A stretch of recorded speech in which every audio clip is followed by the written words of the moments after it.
So this week we're going to talk about how it is to grow up in an African household. I think there's a lot of generalizations, of course, but I think there's a lot of things that just Africans go through as a child that everybody can relate. And we'll discuss some of that in this episode. It's just nice to kind of just go back to your childhood and just,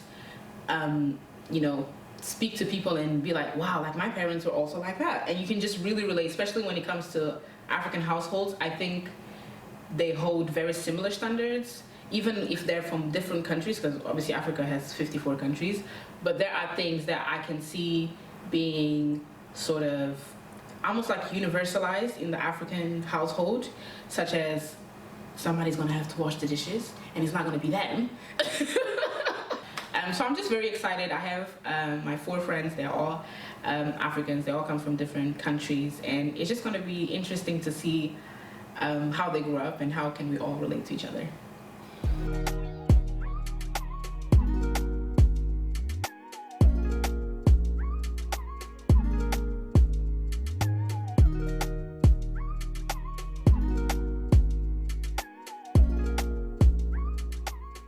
Are you guys all comfortable in your seats? Yeah. Okay. Welcome to the show. Have a seat. So today we are addressing being raised in an African family, which I'm sure everybody has a story to tell. So we're gonna go right into it. The first statement is, Black parents raise you like they're doing you a favor. I don't think so. Or I think it's probably like they raise you the best that they know how, based on how they were raised, and the mistakes that they think were made with them. They try to correct that, but that might not always come off to us as them doing the right thing still. So I don't think they're doing you a favor. They're just trying to do the best that they can. I mean, if you're speaking about doing someone a favor, it's like you're doing someone something that you don't have to do, and that you're doing it like casually in a way that like it's sort of coerced out of you. So it doesn't feel like when African families raise their children, it's being coerced out of them. So I mean, if you understand the statement, it would mean that, for example, if I were to claim wholeheartedly that I was raised as a favor, then I wouldn't have been raised very happy. I think I wouldn't have been raised with much attention, I think. And I don't think that's true, at least for me. And I can't speak on behalf of every African family, person, but I see how at some point it can seem like it's a favor, right? Like, for example, like certain things you take for granted, like when your parents give you attention for doing well, like many times I'd give my parents like great results from exams, and it would be like, next one, do better. And that could seem like, oh, it's a favor, but maybe like culturally they just don't give that much affirmation. I think I kind of agree with this statement, I'm not gonna lie, because I think African parents tend to say things like, oh, you're in this house, I'm paying this, or oh, who do you think is, and I've heard that since I was a child, and in my head I'm like, but I'm your mom. I think it's you're the my tone and attitude that the parents may use, which might come off as how they think that you're doing them a favor, and that's why it may make it seem that way. But personally, for me, it's not that way at all. But I just think it's how they kind of articulate the message, and it seems like they're doing you a favor. I think like there's some sort of validity to that statement. Like I don't agree with it wholeheartedly, but I could see why people would say that, mainly because when parents somewhat go over like beyond what is required, let's say like the basic needs of a human, let's say shelter, housing, and food. Like when your parents put you in like the highest like levels of education, the highest levels of schools, or they give you like proper clothing, and they just try to like shower you with the best like they can to the best of their abilities, then it can be like they could say, you know what, I could like send you to like a regular school, or here you are going to a private school, or I could like buy you clothes from this place, where here you are wearing like Adidas and Nikes and stuff. So that idea of going beyond what is required could be seen as a favor. But isn't it from them pointing out that they're giving you clothing, they're giving you shoes, they're giving you food? That's what for me sounds like they're saying it like, as almost like, it's like, why are you pointing this out for me? Because I know if I'm a mother, at least until a certain age, those are the things I have to do. I'm supposed to do that as a parent. So when my parents are telling me that, it's like, isn't that what you're supposed to do though? This is where I disagree though, because not every parent thinks that they're obliged to do all those things for you. Because they didn't grow up with money, some didn't grow up with money. No, but I'm talking about basic necessities. I'm not talking about, giving you the but nicest there are things. parents that actually just leave their children as well and don't want to actually take care of their children. There are a lot of people who have fathers that they don't hear from or mothers they don't hear from because they don't actually feel, I gave birth to you, but that's it, it's a wrap. Like, they don't see the need to do all those things, like you can fend for yourself. Whereas some also people feel like at the age of 18, like you're illegal, you're old enough to do everything yourself. Goodbye, I think also it might be a point like of them when they're pointing those things out, it could be just to inspire like your own gratitude for the things that you do have rather than the things that you don't. Because like Sarah said, sometimes parents just like neglect their children. So like if my parent pointed out to me that you have all of this, I don't see them as them saying yo, I'm doing you a favor, but it's just like, listen, you're in a fortunate position, like just be grateful because it could be a lot worse. I'd say 100% of the times I've heard the statement, or rather my dad has had to remind me that I live under his roof, Right. has been when I have done something wrong. Or like I'm about to do something wrong and he's trying to Remind you that this is my house. right?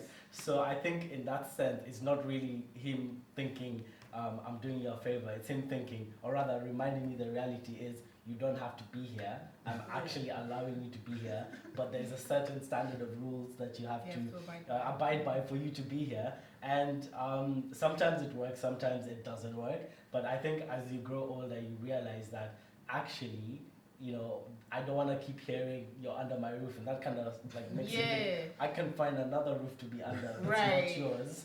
And and then in that sense, does that mean that your parents will no longer still care for you when you're not under their roof? I mean, I don't think that's true. So it's more of like a reaction to something that you do, or rather I did. And that's how I think of it. I find that whenever I get that thing of you're under my roof, I can never even go forward to now think, oh, but I can be in a different roof, because thereafter I'm told, but you're not moving out of my house until you're married. Right. So it's like they remind you that you're under his roof, but you're also staying there. As in, I'm here because it's by force, unless I'm a Junie. You're told you're not moving out until you're married. Until I'm married, that's when I'm moving to my other home. Okay. Really? Is that the same for you guys? Oh, where? Oh, wow. Like my family is just me and my twin brother, so like we. But maybe it's because you guys are guys. Yeah, we're guys. Yeah, boys also get different treatment though. You guys can probably get your own apartment. You have to start doing things for yourself, but girl. I don't know about you, but for me, it's more of like one of my cousins that has moved out of home at 20 when she came back from uni. Okay. It was a thing of like when I was told about his nanny, can you imagine? She went and moved out of her parents' house. It's because she wants to have boys over all the time. But it was really more because she lives far and she wanted to be nearer to her office, be in town, and not have to trek all the time. But the whole family took it as a thing of, this is so scandalous. It's because we took her to the UK. She thinks that she's 100%. I actually experienced that because I left home when I was 18, and everybody was talking like, "Oh, how dare she?" And I was like, "It's not that deep." Like, wow. I actually had no idea that this is what girls go through. I think it's the opposite for guys. Like when it's I was like 15, get out. I felt like I was overstaying already.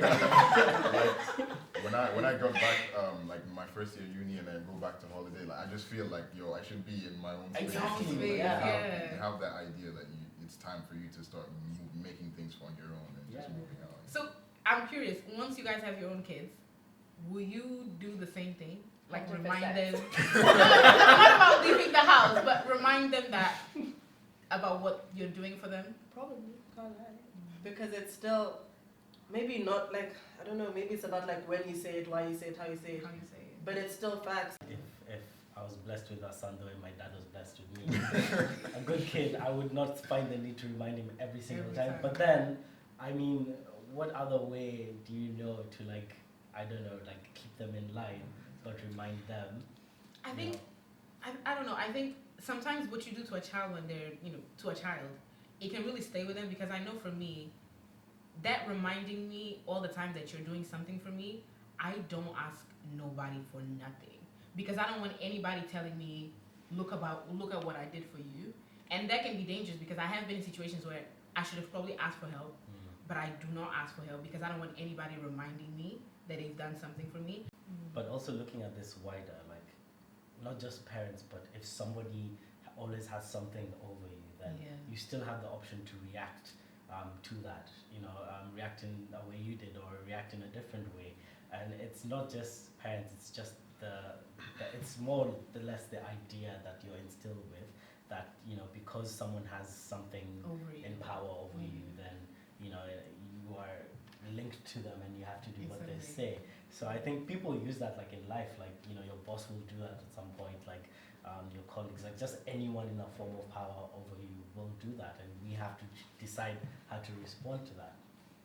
I think I agree with the points you made, and I also think it's important to note the objective of the parent when they are saying those things, because when my dad reminds me of the things that he's done for me, it's not like to hold it over me, but he says he wants to motivate me to work hard enough to provide the same or better opportunities for my kids. So in that sense, the objective is not necessarily to hold it over my head, but I do there are cases where parents are holding it over their head, and that's when it becomes overbearing for the child, because they start to feel like that kind of negative feelings for having favors and stuff. Now this takes me to the next statement, which is harsh parenting creates serious childhood trauma. I see you shaking your head.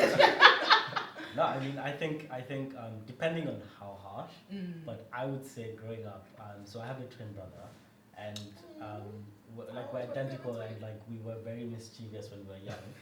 And I can see that. I mean, he more so than me. I don't believe that. he's a minute older, so he always took the lead.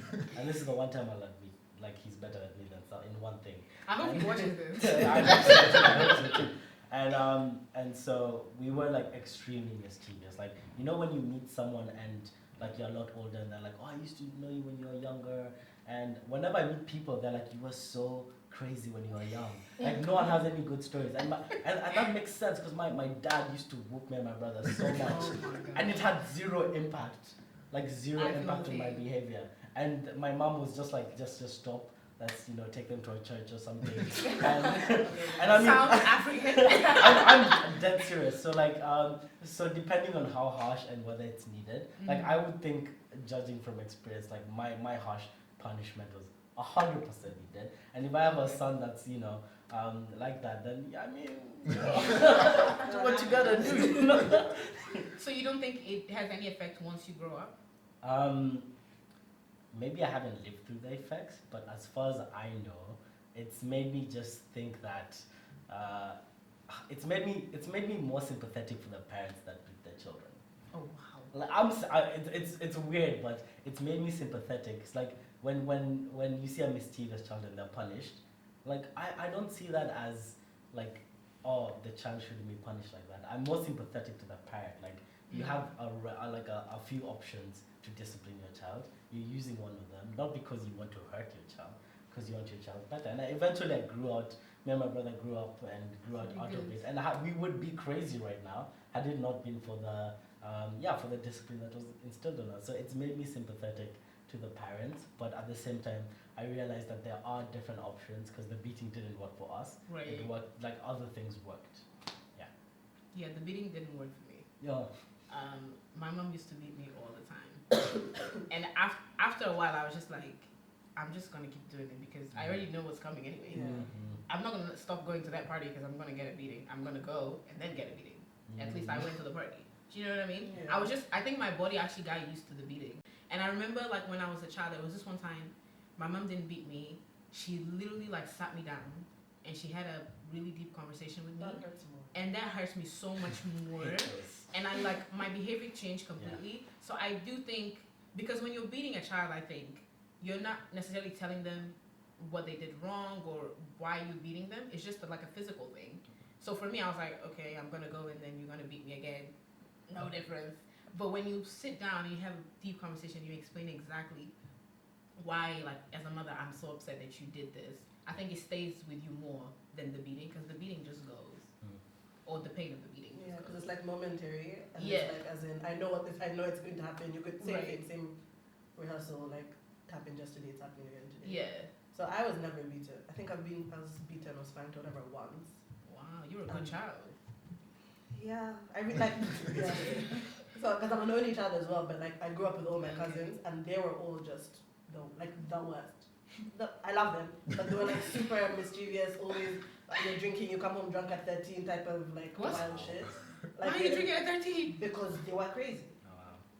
So they were spanked, and I can say that didn't work. Yeah. But once it was a thing of like a stern talking to, but that also is just emotionally draining for a parent. To always have that talk. To always have that, like, I'm so, do you know how it makes me feel? Can you imagine? And then Yeah. it's emotionally. It's easy to draining. just spank them. Yeah, and it's honestly not that it's low key. I feel like it's the easier option. And then when you do it, like, if I talk to you and I spank you, hopefully now that's even like Yeah, better. maybe that's a good balance. Because. Did you guys get spanked?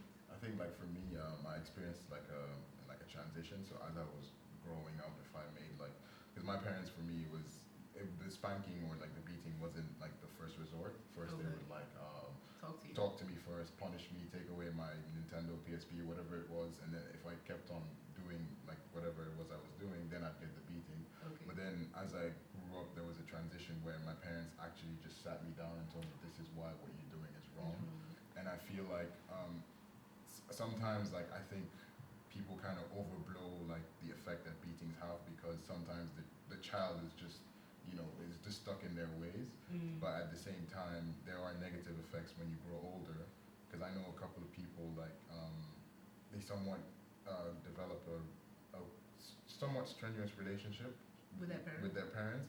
and it's not like because they're doing anything bad or anything, but like when they were kids, they would be fearful that their parents would beat them, so then they would hide So the they truth. grew up with fear? They grew up with that kind of fear, and then like just the idea of not wanting to tell your parent the truth when something happened because you might get beaten up.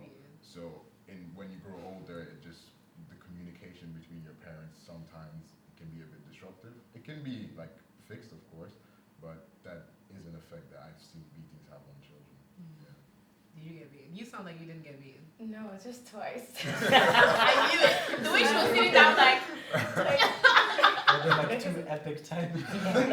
Once wasn't really my fault. The second one that's what we always say. It was never my It fault. actually wasn't. It just was from my sister and pastor, and I had to like just have to be treated equally, and I was part of it. But second time definitely was my fault. I definitely did something wrong. I was probably like 15, went clubbing. My phone was at home, came home at 3:30, and they were just thinking this girl's mad because I was in the club. So definitely second time was my fault. We do the talking thing, but talking doesn't work with me. Because So beating works with you? no, but they haven't done it in a while. But I'm just thinking, I haven't done something that was extreme to get beaten up. But I'm thinking right now, if I hear my mom's gonna beat me up, I would change my whole agenda, and like I wouldn't do it. Like the fear of my mom hitting me because I haven't been through it will actually kind of shake me to do the right thing. My mom used to always say this. Like, she used to beat me. She'd be like, this is nothing. If you were back home, I would beat you. My mom would beat you. Your neighbors would come and beat you. And I was like, what? Yeah, I mean, when I was younger, my mom told me, listen, you can be 30 years old and you can be in your own house with your husband. I will come to the house and I will slap you in front of your husband. And if your husband talks, I will slap him too. So yeah, it doesn't matter how old you are. African parents always feel like they have a hold of you, and I think in their eyes you're just always going to be a child, and as their child you can get a whooping anytime. So did you guys hear that as well? Yeah. But I saw it as if Are you serious? the mother hits you, then this auntie. But it's like in Uganda, or at least in my family, it was like even when it's a talking to, there's like levels to it. The first time you do it, maybe it's your mom. Next Then time it's it's your your dad. auntie. Then they'll send you to that, that like really strict auntie somewhere. Yeah. So even the beating, if it's not working here, someone not in the same time, That is but so like crazy to me. different ones. The fact that you can have a neighbor come into the house to beat your kid, I'm a bit confused by that. Some neighbors are just close, and like the neighbor's family too. Do you guys get that? Like, the oldest person gets the worst treatment, and then the youngest one gets away with everything. Like my brother, like he had, my parents were like stern on him, and like, the idea, like the oldest needs to be correct, that way that he can lead. But my sister, she can get away with murder. Like, So the oldest is basically your second parent. yeah, pretty Yeah. much, you know. Yeah. My brother's a minute older, so. I'm assuming you're treated the same. Yeah, mostly. Do you think your parents has a favorite twin? I mean, I don't wanna say. Oh, I think it's your brother Yeah, there. that would hurt feelings, but you know. Oh, I see. So that means you're the favorite. No, I didn't say that. But You said that. But you said it. You said that. Okay. Has any of you ever been I guess actually you guys were all, did you guys all grow up back home? Yeah. All of you? Yeah. Okay, so none of you have been experienced with your parents threatening you to send you back home? Because you were already to home. be sent to the village. So Really? Yeah. So like you're in the city and then the punishment would be like you're gonna go to the village. Yeah. But it never happened because I really never did that. Like, whatever. But that would be like, I don't know if it's like the equivalent of, oh, you think your life is so da da da because you're here? Do you, like, where? Do you wanna if see go how they live? Like, but it never happened. So, and I also have never been there. But it used to scare me. And then, like, until this day, if you tell me that that's where we're going, I'm just like, well, okay. Like, okay, I need to like straighten up, pattern up, be on my best behavior, like polish up my Luganda again because if you can't speak properly, they're just going to cuss me out. Fair enough. Any of you been? For me, like, I lived back home for like only 7 years. Okay. So whenever it was going back home, I was always excited because I didn't see that as a punishment. Like my parents never used, I'm going to send you back home because whenever I'm home, I'm always having the time of my life. So Okay. for me, it wasn't like a punishment in the household. I mean, I guess it wouldn't make sense for you guys anyway because you're already there. Yeah, mine was Yeah. rather like they would threaten me and be like, I'm not traveling, care about that. Like if I do something or they're like, you're You not don't get traveling to this go. summer. Oh, yeah. Sorry, no. Like they start coming down, but yeah. So like when I was in primary school, like maybe from 10 upwards, I was in a boarding school, like away from, like miles away from the house, right? And so I was already like, in a sense, independent from like equivalent to like year 4 to like year 8. Mm-hmm. And so there was no like really sending you anywhere because I was happy to go anywhere. You spent like the better part of like primary school, I mean away from your parents and just by yourself. So I think I that never really has had any impact on me. I guess you guys are definitely a different, not generation, but because for You people sound that- like you've been threatened with a back. oh, I definitely have been threatened. Like for people that grew up in the western side or whatever, that's the main thing. Like if you do something wrong, do you want to go back home? They don't have food. They don't have water. There's no light. What? All these things, and I was just like, nah, I'm about to stay right here. I ain't going nowhere. Were you ever sent home? No, actually, I haven't been home since I was 2 years old. Oh, okay. So I guess I never reached that point. So next question, or statement rather. Passion is for white people. Are you okay?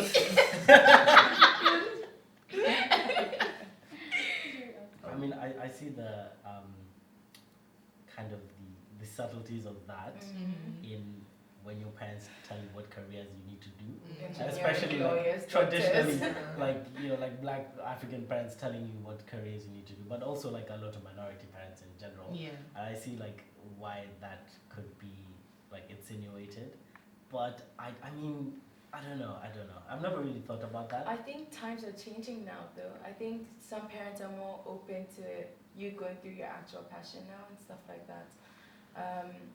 I remember like picking my subjects for GCSEs and I didn't want to pick chemistry. My mom was like, do chemistry, and then last minute she changed her mind and said, actually pick what you want to pick because she doesn't want me to pick a subject I don't do well and I'm going to blame it on her.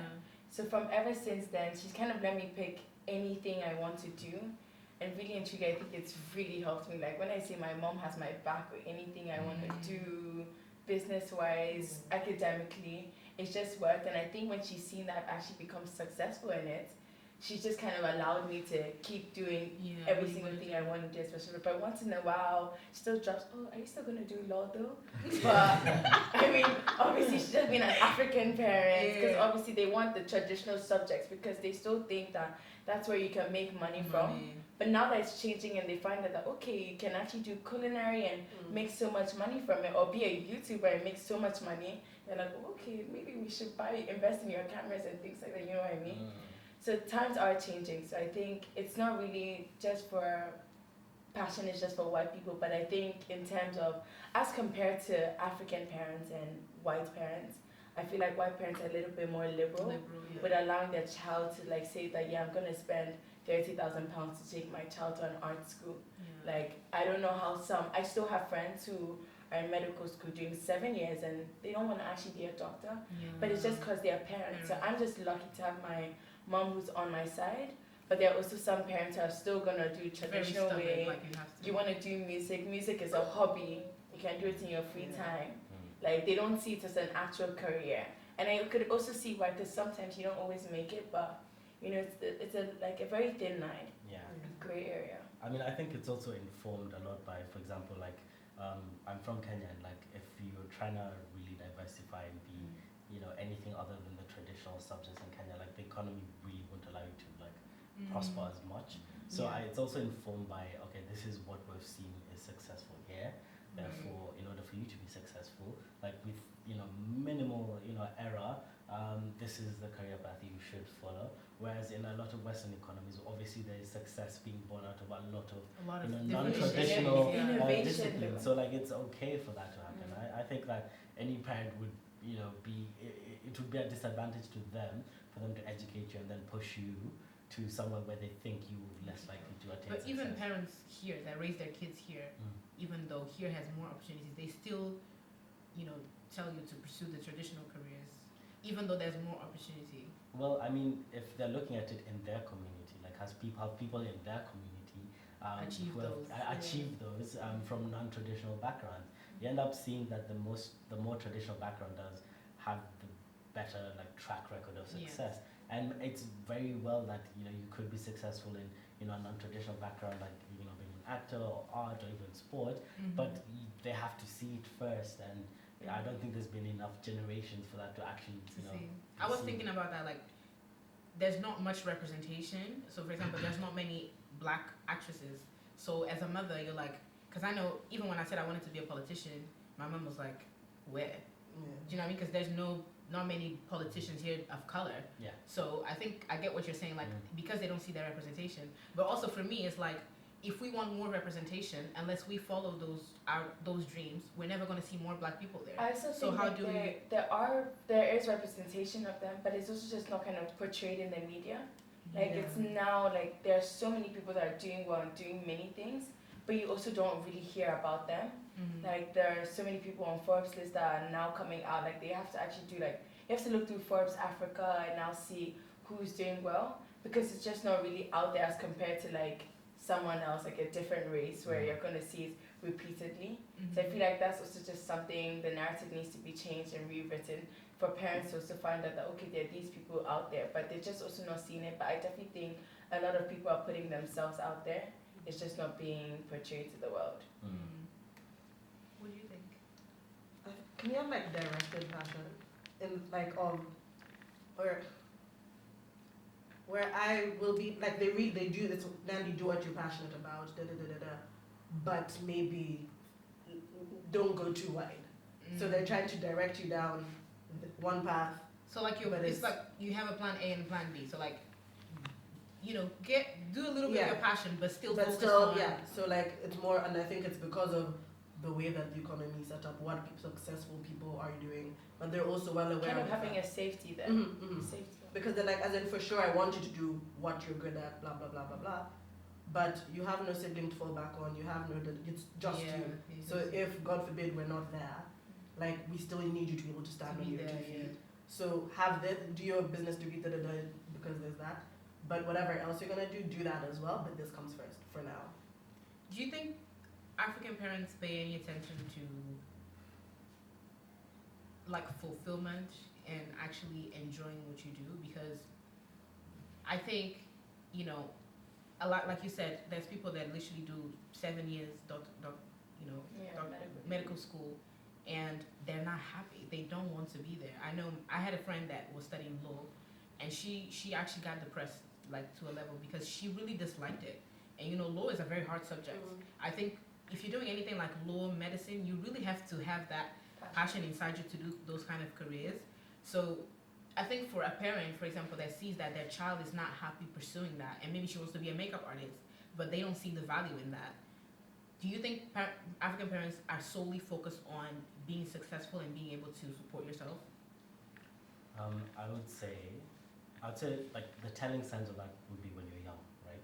So and first my answer would be I think yes they are to an extent keen on your fulfillment, and I think when you're young, for example, if you see when you're young you start to develop your passions and you begin exploring things like maybe sports or like music, and I mean you see a lot of African parents like supporting their kids through that. And I can say that from in my school, like in Nairobi, you see at a swimming event, like all the parents will be there, you know, cheering their kids on.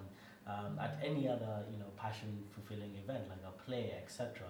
And I think when you're young, you begin to feel whether they really respond to that. And I found the response is very positive. But then I think when you get older, the response kind of turns negative. Because when you're young, it's fun, like, you know, you fulfill yourself, but can you really make, you know, a distinct, you know, professional living doing this? And maybe they'll even let you try it for like a year or two as, you know, you live with them. But even then, like, they're like, okay, you have fun, and then when you're ready to get serious. You can do, you know, I'll actually put my full support behind you. So I think it starts off really, you know, positive, but again, back to the whole, you know, traditional careers thing, it begins to turn inversely as you grow older.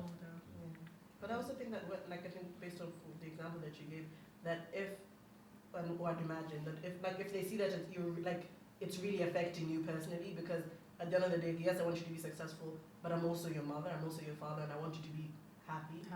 And if it's literally if you're not happy, then okay, let me not push you in this direction, because I want you to be physically happy, mentally happy, or whatever. Be happy first, and then. Do you think African parents think like that? They want you to be happy first? Mine do, and I'm fortunate enough that they do, but it's because for them, their parents let them.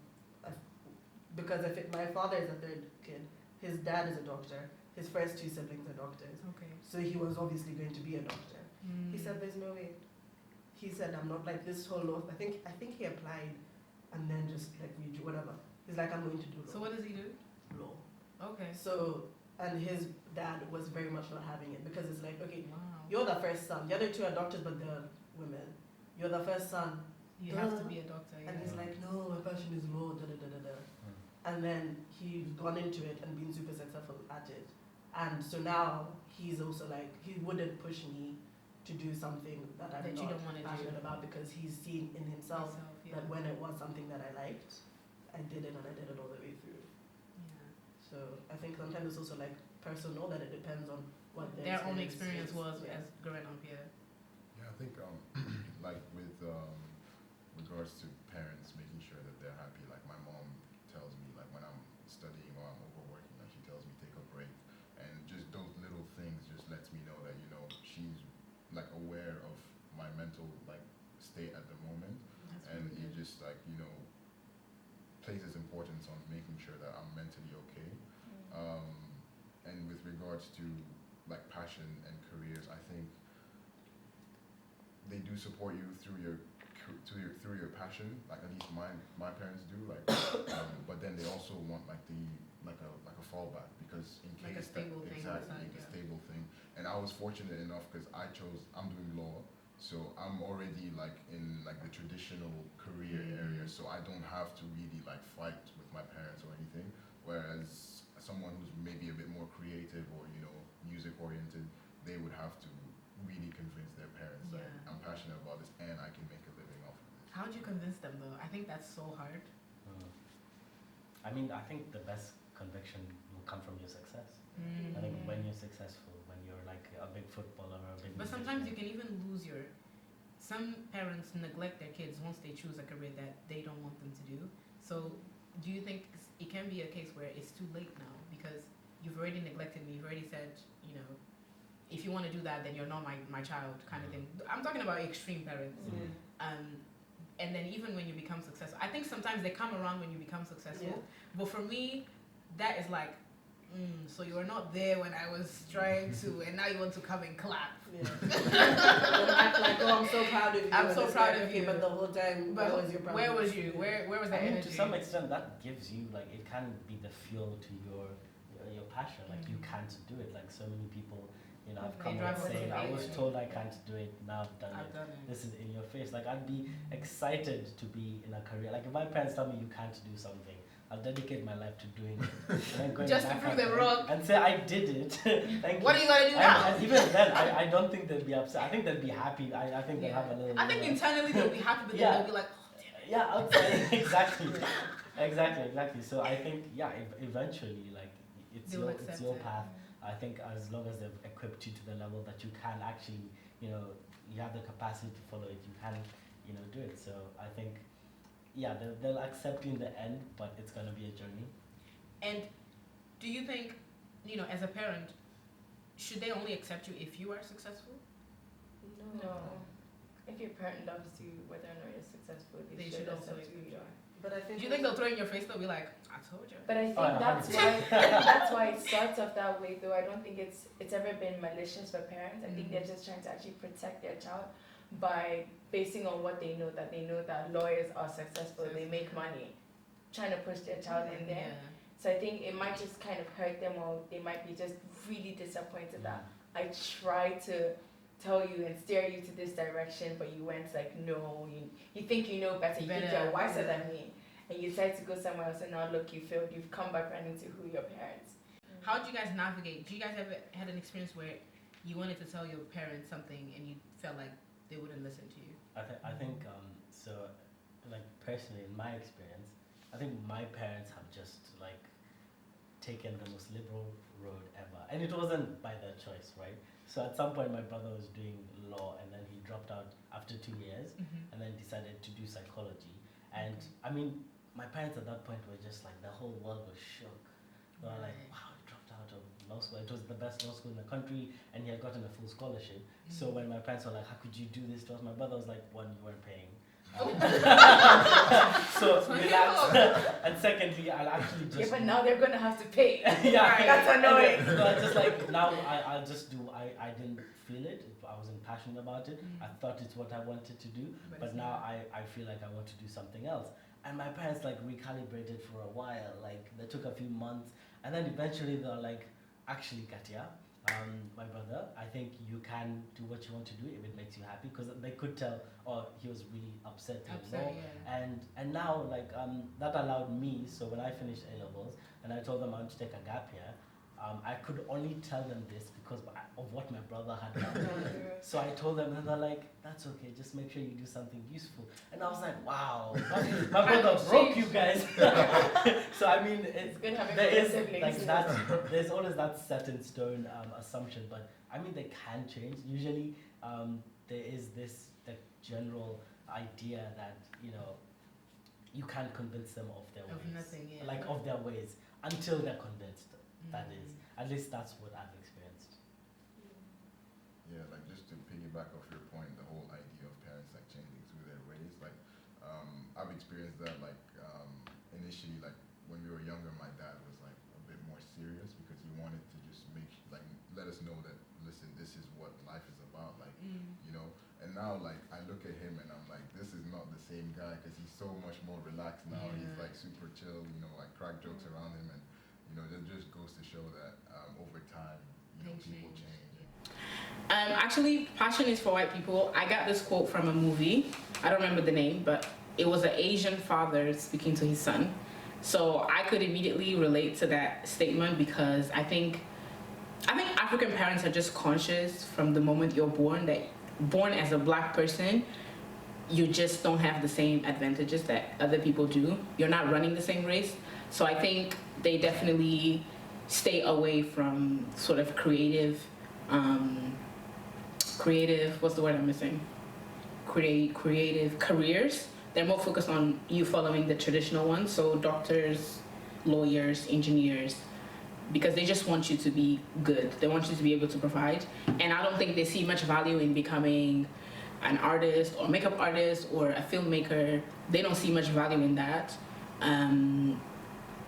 But I don't think it comes from a place of harm. I think it just comes from a place of them knowing how it was for them and how hard it is for us as people of color to make it. So they want to make sure we choose something that they know we will be safe and something that we will be able to provide for us and for our own family. There's no such thing as dating. You are either single or married. I know in my heart, even to this day, I can't speak to any of my parents about a girlfriend or like. I think Depression is a white people thing. There are a lot of things that people are actually going through, Dealing with. but it's like they don't have anyone they can actually speak to about it, because like it's kind of seen as like a taboo to like go and see a therapist. Like, why are you talking to a stranger about your business?